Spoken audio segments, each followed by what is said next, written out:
I walked over to the closest bookshelf and started to wipe away the dust that had already settled since I cleaned yesterday. I loved my little store, but sometimes I felt like it owned me, my time, and what was left of my rapidly shrinking savings account. They want me to sell out to some charlatan who's building an apartment complex for wealthy seniors, and they're offering me a condo at a reduced price in the complex. Can you believe it? Miss Emily sounded near tears. They can't make you sell. I tried to calm her. The letter says they can. It says the council can condemn the property and just take my house. Can they do that? Miss Emily rattled the pages hard enough that I could hear the crinkling over the phone. Just put that letter away, and I'll look it over on Sunday. When do you have to answer? I was starting to worry. The council had never threatened to condemn her property before. I'd have to check with Amy. She'd know the details. Having the city planner as a friend came in handy. The end of the month. We have plenty of time. We'll call some lawyers on Monday if we need to. One more thing on my to-do list. I'm buying a rifle to keep those carpetbaggers off my land, Miss Emily declared. Don't buy a gun. Miss Emily sounded determined enough to shoot anyone who knocked on her door and asked questions later. Maybe I should close up shop now and go over to keep her out of trouble. The bell over the door announced a customer, taking the option out of my hands. Someone just came in. I'll see you Sunday? I nodded a friendly greeting to the woman in a white sundress.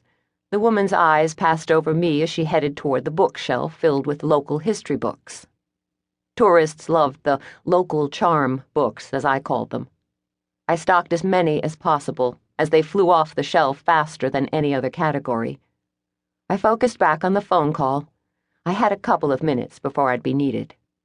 Don't worry, I'll behave myself, as long as they don't come on my property. Miss Emily. I walked back toward the coffee counter to greet the woman who was now wandering around the shop, a couple of books tucked under her arm. Go take care of your customer. I'm joking. Miss Emily chuckled and then hung up on me. I would have been worried, except she ended all of her phone conversations that way. No goodbye, just dead air. Even when you weren't done talking.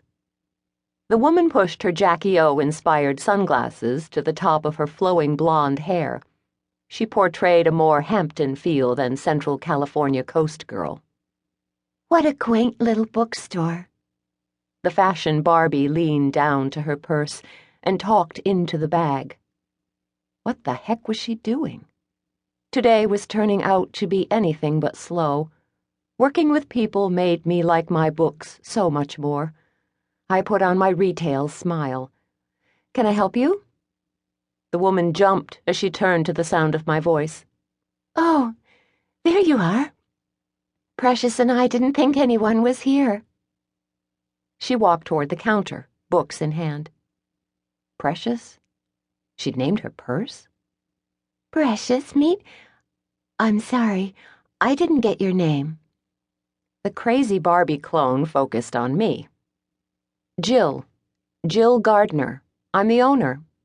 We're the only bookstore and coffee shop in South Cove. I said with not just a little pride.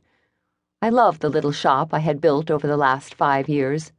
The shop and South Cove felt like home, more than any place had felt in my entire lifetime. Precious, meet Jill. The woman pulled out a red toy-sized Pomeranian from her tote bag. I never knew Coach made dog carriers. Nice to meet you, Precious. I reached out to pet the cute little dog. Precious took one look at my approaching hand and curled his neck back like a cobra and struck. Ouch! I pulled back my bleeding hand. Walking back around the counter, I went to the sink to rinse off the blood. Bad boy. The woman and her evil dog came closer to the coffee counter. Are you all right? Yeah, I'm fine. Thanks for asking. I stopped talking.